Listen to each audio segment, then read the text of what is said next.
What is going on, all you wonderful A-plusers out there? It is I, Stuart, here once again to give you guys another review. This time, of course, we're going to be talking about Peacemaker. Now, the show, of course, started about 8 weeks ago, and I've been wanting to review it for the channel, but unfortunately, my new schedule has made doing solo reviews a bit more complicated than it used to be. But regardless, I did watch it every single week as new episodes were coming out, and it's probably become one of my new all-time favorite DC television shows. Not just DC television, actually. That I would actually go as far to say that this is probably the best written comic book television show that I think I've ever seen. And it sucks that I wasn't able to talk about this episode after episode, because it really did take me until really the last episode, after seeing how it all paid off, to really kind of make that, kind of rank it that way in my head. I'd still say that like a close second or third would be like Superman and Lois, and then the HBO Max Watchmen television show. But regardless, though, like Peacemaker, now being my new number one favorite show, looking at the competition that it has, especially now with comic book shows getting more expensive, getting bigger than ever before, it's impressive when that becomes like, when it's able to top all those things. But what is it about Peacemaker that seems to be not only enjoyable for just, comic book fans, but it seems to really be gathering, casual audiences as well, audience members that probably watch the superhero movies, but don't necessarily keep up with the comic books or anything? Well, I think it really just kind of all comes down to just James Gunn's incredible writing when it comes to a lot of his character development. And I think that's one thing the show does a really good job of, really, is just when it comes to the way it develops his characters over the course of the 8 episodes, there isn't a single person that you feel like didn't have a very complete arc by the end of all of it. And even though the story is very much like the type of story that you've heard a million times, I think the way it's told in Peacemaker is so well done because of the character dynamics, and you end up really wanting to see these characters succeed because of that. Now, that's all just kind of my overall thoughts. Going into a little more detail now about what it is about the show that works, going episode by episode. I think one of the cool things about the way the show was filmed is that it really, and you can kind of tell us because like this movie or this show really has like a movie budget for it. Very similar to a lot of the MCU TV shows like Falcon and the Winter Soldier and WandaVision and Loki. I'd say it definitely ranks up amongst those as like, expensive comic book TV shows. And I think the budget is extremely well utilized when it comes to this show. Like the way they use special effects, and not to mention like the cast that they choose for it. I think it was very smart the way that the budget was managed. And with James Gunn being behind it, I feel like he definitely knows how to, use a budget without going too overboard with it, without making it look overly expensive just because he can, essentially, if that makes sense. So on a production wise, the show is just a lot of fun to look at. And again, the casting of characters that we have, I want to kind of go over them one by one, but I wanted to make sure I gave my overall thoughts on the show before I did this. But, starting with, I'm going to go with, Myrn, only because he's the one that actually gets killed off out of all of them. Actually, no, I shouldn't do that. I should start with Peacemaker because he's the one that the show revolves around.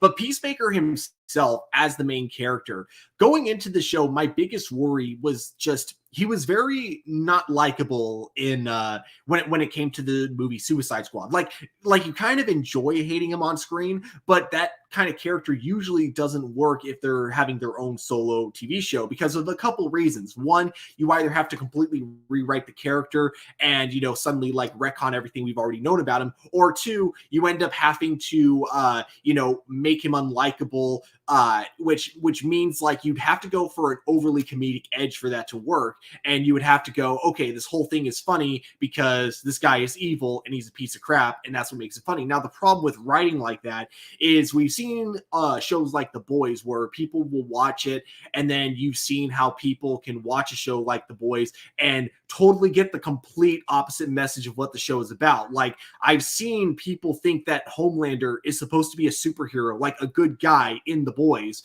So things like that happen quite a bit. And that was kind of my biggest worry going into Peacemaker, is that he would be like this piece of shit character that people would think that we're supposed to see him as the hero. What I didn't expect was that it had a really interesting combo of the two. Like, I can't really call Peacemaker by the end of the show a good person per se, but there was a little bit, I don't even really want to call it a retcon, but they definitely kind of gave you a whole new perspective of Suicide Squad. In fact, I actually kind of really want to go rewatch Suicide Squad now, knowing Peacemaker's kind of backstory and where his vow to, make sure he can deliver peace no matter how many people he has to kill to do so. Knowing now where that backstory comes from, it kind of makes me want to rewatch the Suicide Squad, which I probably should have done before doing this review in retrospect. But regardless, I think what was so cool about, Peacemaker was how compelling his backstory was and how compelling he as a character is. In the movie Suicide Squad, they make you seem like he's a guy that loves killing and he just uses peace as an excuse to do so. That's really how his character came off. But when you watch Peacemaker, you realize you couldn't be more wrong about that. He doesn't necessarily enjoy killing, but he does it because of a vow that he took when he was like a little child. Essentially, we find out that his dad was a terrible man, that basically not only was he a white supremacist, but he would like have his kids fighting each other for money, as he would just have them fight against each other for a lot of people's entertainment so they could do like their own little betting pool.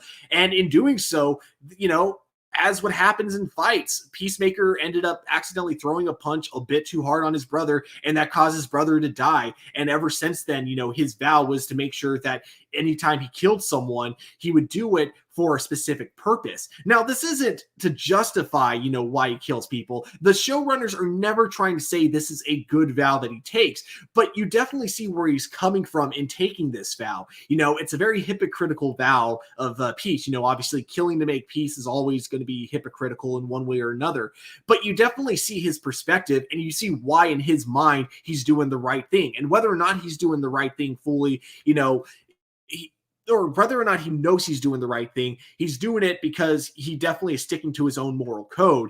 And I think it's kind of interesting how the events of Suicide Squad, which you think in the movie, kind of the way it's directed in the movie, you kind of think it didn't bother him that much that he had to kill Rick Flags in order to, keep the information preserved for Amanda Waller to make sure like the information about what the U.S. was doing never got out. I think it was really interesting because I never saw him as having any guilt for that. But then looking at the Peacemaker spinoff show, I think that was one of the most interesting things, was learning that Peacemaker actually does have emotions. In fact, what was interesting is probably his best friend, or I guess technically he claims his sidekick Eagly is his best friend, but you know what I mean. His partner in crime, I guess you could say, Vigilante. Everything kind of that I thought Peacemaker was really is what we get in Vigilante. Vigilante is a guy, but he fully embraces this part of his identity. He loves to kill, and he's very similar to Dexter in that sense, where he doesn't necessarily make this moral code for himself because he has a conscience or anything. He does it just so it's more convenient for him. Vigilante really just seems to be this guy who kills for fun, but he takes it out on bad guys so that way it can seem like he can convince himself he's doing the right thing, but he's also very aware of that. I've seen him also being compared to Deadpool in a lot of ways, and I can definitely see that when it comes to the humor. Although I think when it comes to his overall motivations, I definitely see him a lot more like Dexter from the show Dexter. If you haven't seen that show, basically about a kind of guy who gets off on killing people. He really enjoys it, but was raised by his dad to aim that urge to kill people, to aim it at villains, and that's definitely what we get with Vigilante. So I think the character dynamics between the two of them was really good, and I think bringing in Vigilante, bringing in this type of character, really helps you see that John Cena's character Peacemaker wasn't quite as bad as we originally thought from the Suicide Squad movie. Like, again, I still wouldn't really call him a good person in the show, but I can't really call him like, a heartless killer like they kind of presented him like he was in the Suicide Squad. Once you actually kind of get into his psyche, you realize, okay, he does actually feel for the people he harms along the way. And that was an interesting direction I didn't expect him to take with his character. So another character that I would say is probably my favorite character in the show, just because she's probably the only one who feels like incredibly grounded compared to all of them. And it really helps having that like down to earth character amongst these, really big comic book characters. We have a character named Leota, and she turns out to be the daughter of Amanda Waller, which is something that she keeps to herself and, away from the team. And something I find so interesting about the mother-daughter dynamic between between the two of them is, we get her trying to convince Peacemaker to kind of just break things off with his dad. She's trying to convince him there's no good in his dad. His dad is just pure evil, which he is, in the show. In fact, actually, one fun note that I would totally make about the show is that it doesn't feel like there's a single supervillain in the show except for Peacemaker's dad. Everyone else really, while no one really seems like they're a good person, no one really seems like they're pure evil or anything like that, except for Peacemaker's dad again, the white dragon, as we learn later on, which I'll get a little more into later on in this review. But regardless, Leota is, again, the down-to-earth character who was only really hired to work with them because of her mom's connection.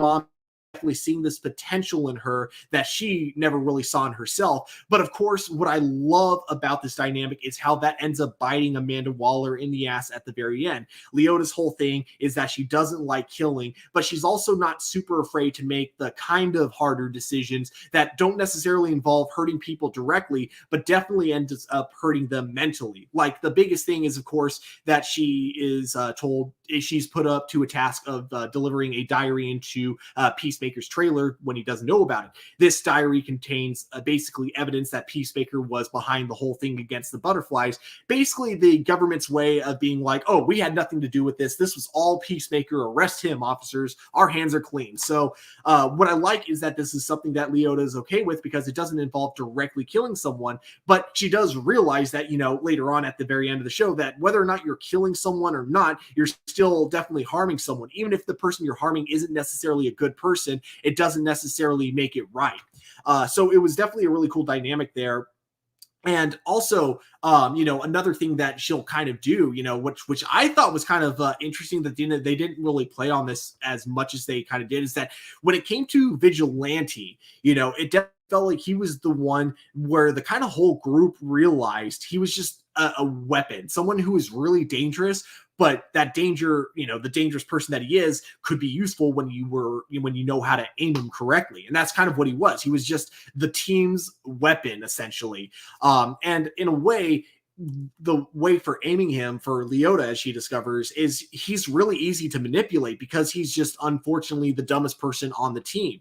So she's almost able to convince him to kill Peacemaker's dad, but he fails in that mission. But it's also like just kind of another example of how like Leota does show that she could be a lot like her mother if she decided to go down that dark path. But the way it kind of gets resolved at the end, I thought was absolutely brilliant. She uses that intelligence that clearly kind of comes from her mom side, but she uses it for mostly to do, to stick to her moral guns at the end. She basically kind of comes out about everything to the people, telling them all the truth, telling them that Amanda Waller was behind the whole thing, behind Task Force X and everything.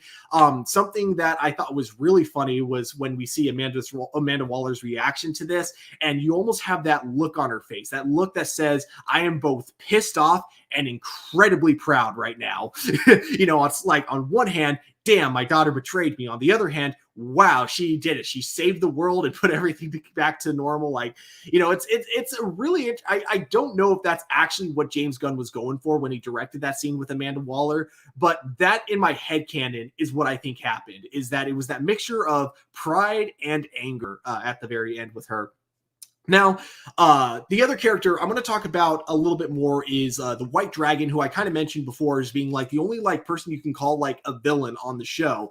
And it was really interesting because, again, one of the ways they really do a good job of making Peacemaker feel very sympathetic was introducing us to a much worse person and showing us that he, that's where Peacemaker comes from. Peacemaker comes from just pure evil. And you kind of end up wondering how Peacemaker didn't end up, being even worse.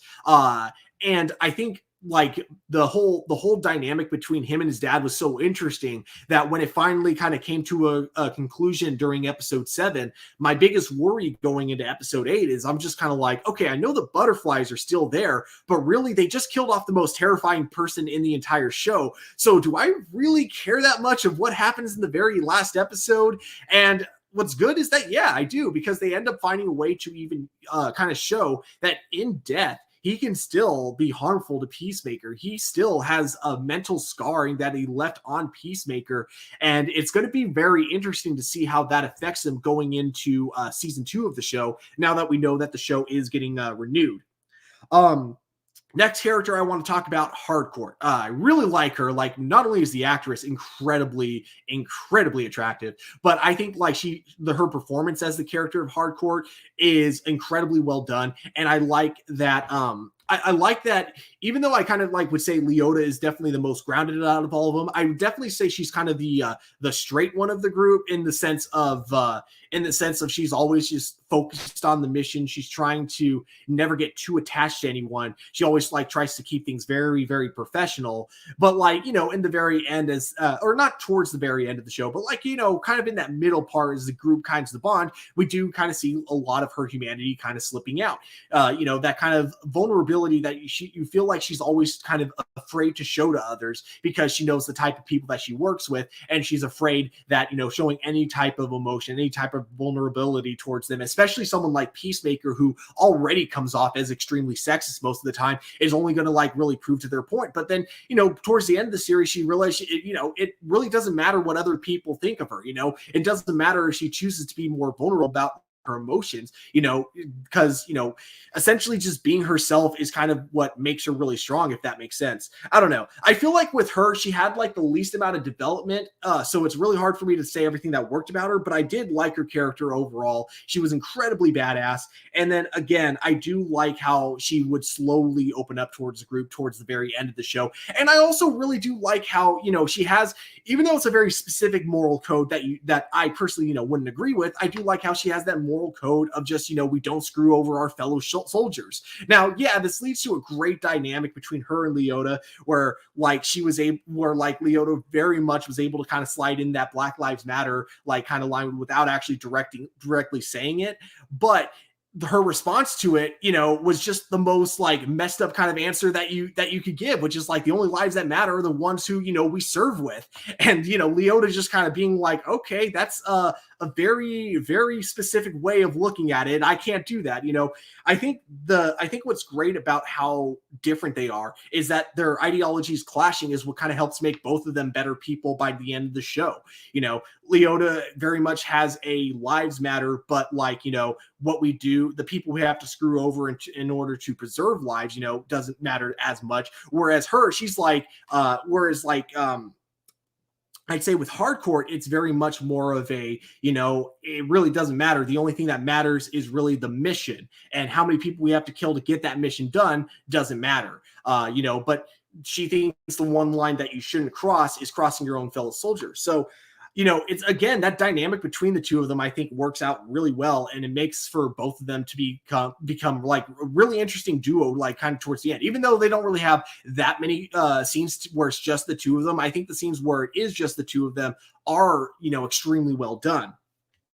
Now, Economos. Okay, so Economos is probably the one I have the least to say about, because he was just kind of a funny guy, but I do love that he had his glimpses of being badass when he needed to be. He's definitely the biggest coward of the group, because he's always behind a computer, but it's not that he's afraid. He's not afraid. He definitely is. I do like, though, that he's able to overcome that fear when he needs to. So 2 examples of that. I guess kind of you can go with 3 examples, but I'm going to go with the first 2 because those ones weren't necessarily played for laughs. The first one is him just straight up going into butterfly territory to save, his friends after he realizes they're all in big trouble, using a chainsaw to like kind of just saw in half a gorilla. Like, that was awesome. And then the other one was, again, when Vigilante and Peacemaker are fighting against the White Dragon and the other, white supremacists that are following the White Dragon, he could have easily kind of sat that fight out, and no one would really blame him too much for that. But I love that the moment he gets an opportunity, when Peacemaker and Vigilante are down, he just has no problem taking that fully automatic and just spreading it, and just wiping them all out. I love it. He has those really cool, courageous moments. And then I love how it doesn't really change the fact that even though he'll have those moments when they need to be there, he's still kind of a coward if he doesn't need to be brave. Like, there's a scene where they need him to do a simple task, which is dropping off a helmet into a barn so they can blow up the cow and therefore, defeat the rest of the butterflies. But he's too much of a chicken to do so. So it's like they have to keep encouraging him to do so the entire way through. But then, like, very end, once like the major big climactic battle happens, even though this part was kind of played up more for laughs and everything than anything else, I do like how the moment he realizes that his teammates are screwed, he jumps into battle. Like this time, of course, it leads to him breaking his own leg, which I actually thought was hilarious. But the bravery is definitely there when he needs it, and I think that was one kind of unique aspect about himself. Now let's talk about, I think this guy actually, I know I said it with Leota, but I think actually Mern might be my favorite character. Or I don't even know if I can call him Mern. Basically, the butterfly that controls Mern is probably my favorite character in the show.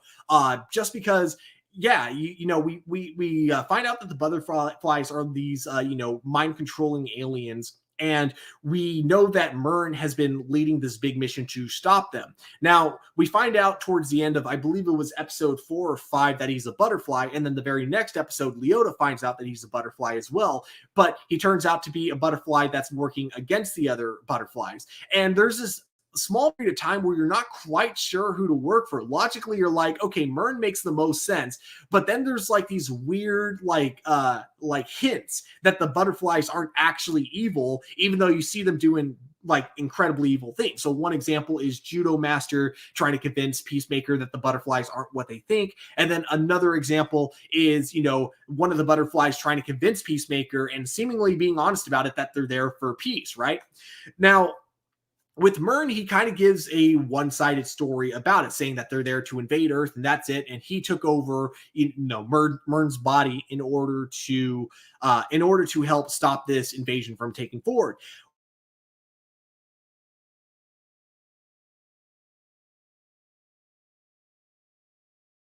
They take over their memories and they, learn about their emotions and everything kind of going forward.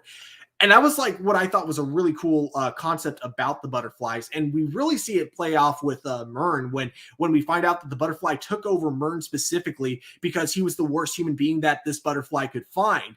But then after taking over his mind, finding out suddenly that, even though he was a terrible person, very similar to Peacemaker in this way, there was regret. There was a lot to show that this person could have changed. And once he took over that person's body, you realize that whole, the fact that he could have changed, he took that option away from him. He took that potential away from him. So he never had the opportunity to become a better person in order and change. And again, I think that's one of the most interesting characters in the show. Just, in that sense, we get the enemies, we get the ideology of what the enemies are going after. We don't fully know why they're doing what they're doing, why they're trying to take over, the U.S. government, but we do know that Mern was against it, and we do know that, he, even the direct actions that he has to take in order to make peace, he's very similar. He's actually, it's interesting the similarities you can find with him and Peacemaker. Like, he does what needs to be done, but he doesn't do it without feeling like a terrible person in doing so.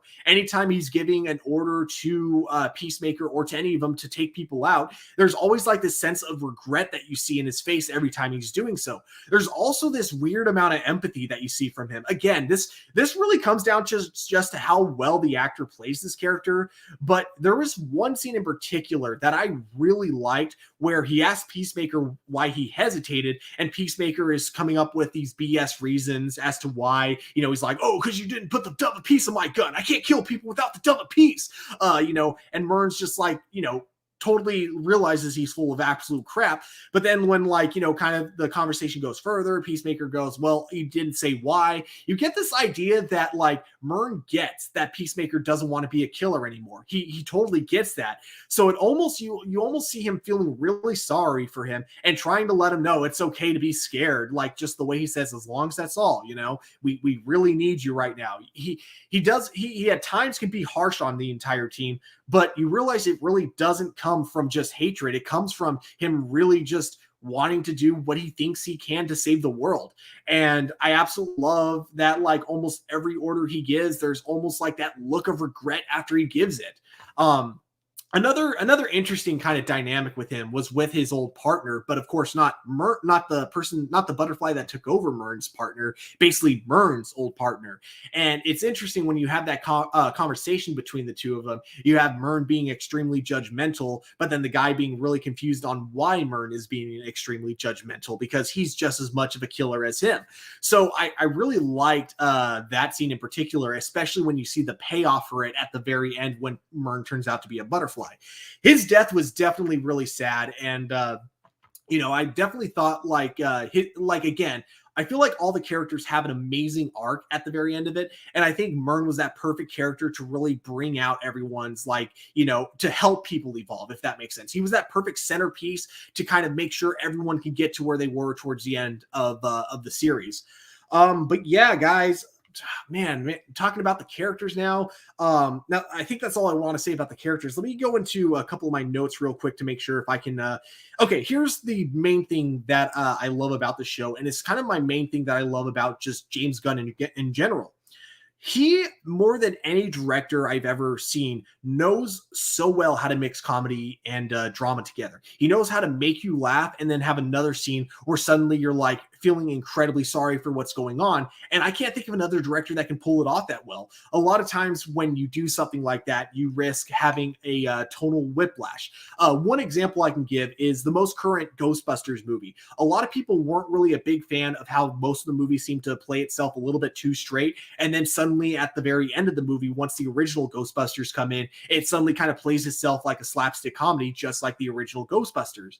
A lot of people kind of see that as tonal whiplash, and I can kind of see where they're coming from. But with James Gunn and what he directs, I feel like whenever it does that dramatic switch from comedy to suddenly being a serious drama, he pulls it off so well that you never feel a whiplash from it. You feel a very smooth segment into it. It never feels out of place. It always feels like it makes sense for the story to go that direction. Much how in real life, how, we go through our personal dramas, but then we follow it up with a day of just partying and having a lot of fun with people. I think that's the kind of tone that James Gunn goes for whenever he tries to switch, the tonal dynamics within his own movies and TV shows. And Peacemaker is definitely the show that I think really highlights his skill when it comes to that. Again, it's something that I wish more directors would try, but I kind of get why they don't, because it's also a really hard technique to pull off. And it's one that I think James Gunn has just absolutely mastered. And I would love to see him continue to use that technique going forward. Yeah, so I think I've kind of gotten over everything I absolutely love about the show, and I can't really think of anything I disliked about it. I guess maybe if I'm going into a couple of nitpicks here, I would say I was kind of confused by how, I get that this takes place in a small town, but the prison in the small town felt like they couldn't decide whether or not it's supposed to be a prison or a county, where it kind of felt cheap. It was the only times where I was like, okay, now I know I'm watching a television show and not a movie. But again, that's a big nitpick. And, maybe county jails are like that in real life. I don't know. I've never been to a county jail before. So maybe, but again, it's an extremely big, tiny nitpick compared to the overall big picture that we got. Everywhere else, I think that the set designs are absolutely incredible, and I love a lot of the Easter eggs that we get throughout the show. It really feels like the conversations that these characters have about other superheroes would be the actual type of conversations people would have in real life, because we see this kind of happen with a lot of celebrities. We hear these weird rumors, and no one knows where these rumors come from, but, we hear them online, and we kind of assume, oh, I heard this online, so it must be true, when most of the time it's just not true. And I like how they kind of treat superheroes that way. Superheroes are like celebrities in this. So you have all these weird rumors about these superheroes that Peacemaker will bring up, and they won't even be true. But of course, there's no evidence. There's no way to prove that they're not true, but there's also no way to prove that they're true. So Peacemaker just goes with the fun answer and assumes that all these rumors are true. Now, the one that I know that I've seen people on Twitter really annoyed by, but I actually kind of love the payoff for this joke is, you have this joke early on in the show about Aquaman having sex with fish, and then it's used again in the very last episode as like kind of a, oh yeah, he totally does that, and it's one of the rumors that even John Economos actually kind of agrees with, like, oh yeah, I heard that too. It's definitely true. And then the very end of the episode, the way they utilize probably one of the funniest cameos I've seen in a DC production so far is that we have the Justice League appearing, and by the Justice League, not the full team, unfortunately. There's no Batman, probably because the new Batman movie is coming out very soon. So, DC has always been strict about who can use Batman and who can't. So it's not surprising that they weren't allowed to show Batman. And then same thing with Cyborg. Now, this is kind of the elephant in the room that I'll bring up for a brief moment. Yeah, Cyborg was not part of the Justice League at the very end of the episode because of very obvious behind the production's reasons of how badly Ray Fisher was treated during the production of Justice League. And unfortunately, to this day, Warner Brothers refuses to even acknowledge that that was an issue, and they just kind of assume he made the whole thing up, despite the fact that you have the entire cast of Justice League backing him on this, or most of the cast at the very least. I know Gal Gadot backing him up, and maybe Ezra Miller. I could be wrong about that last one, so don't quote me there. But I do know that we've had Gal Gadot and Jason Momoa backing him up, and yet Warner Brothers still continues to kind of ignore the issue. So in the case of this episode, we didn't see him at the very end, of course. And one thing that I've heard people complaining about is people are saying that this was James Gunn's decision. You got to realize that James Gunn doesn't make these final choices. I'm sure if it were up to him, we would have probably had the entire league, including Cyborg and Batman, possibly even Green Lantern. But you got to realize Warner Brothers is the one making these final decisions about the show. They're going to tell him that, yeah, you can't use these characters. So I see a lot of people on Twitter trying to give James Gunn a bunch of shit for this. And I think that I just don't think that's where the anger should be directed. Now, I'm not saying people shouldn't be mad that WB is still trying to, for the way that WB has treated Ray Fisher. They should be mad about that because that's messed up.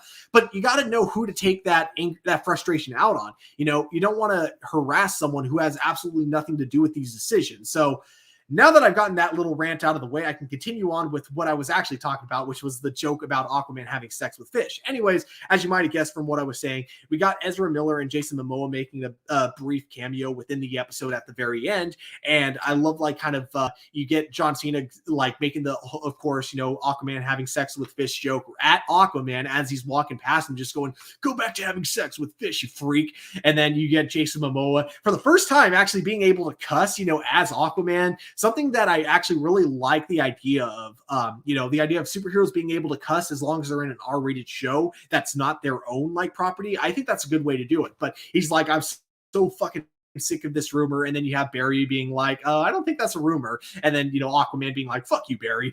I love that dynamic. I love that. That was the perfect use for such an epic cameo. They used such an epic cameo, and the way it was shot too, you think something epic is going to happen with that cameo, but it's really there just for a joke. And it's done so well that, you kind of laugh and get excited about it at the same time. So, a lot of people were upset by this cameo, and I can't understand why. Okay. Yes. Aquaman and the Flash were making jokes to each other in that cameo, but didn't they do that in the Snyder cut of Justice League? Why are people upset that the two jokey characters from Zack Snyder's Justice League are making jokes in Peacemaker? That's something I just don't understand. So wow, I got really off topic with that little rant at the very end, but overall, guys, as you can tell, I really enjoyed Peacemaker. It's a show I give a straight up A+ to, 10 out of 10. Definitely think that everyone should check this show out, or everyone who is, into this type of show. Obviously, I think one thing I didn't bring up earlier is that if you are sensitive to violence in language and that kind of stuff, sexuality, this is a show you would probably want to skip because it can get extremely graphic at times. It definitely pushes what you're allowed to show on a TVMA television show. A couple of shots, one shot in particular, I didn't even think you'd be allowed to show on an HBO Max television show, but I'm surprised to be proven wrong by that. So yeah, guys, overall amazing show. Definitely highly recommend checking it out. 10 out of 10. But of course, at the end of the day, these are just my A plus opinions. We here at A plus opinions always want to know what you guys think. So definitely let me know your thoughts about the show in the comments below. Let me know what your favorite episode is. Let me know who your favorite character in the show was. But yeah, guys, don't forget, guys, at the end of the day to like and subscribe. Definitely hit that notification bell if you want to be notified whenever we upload a new video onto our channel. But above all, guys, don't forget to keep it A+. I'll talk to you all next time.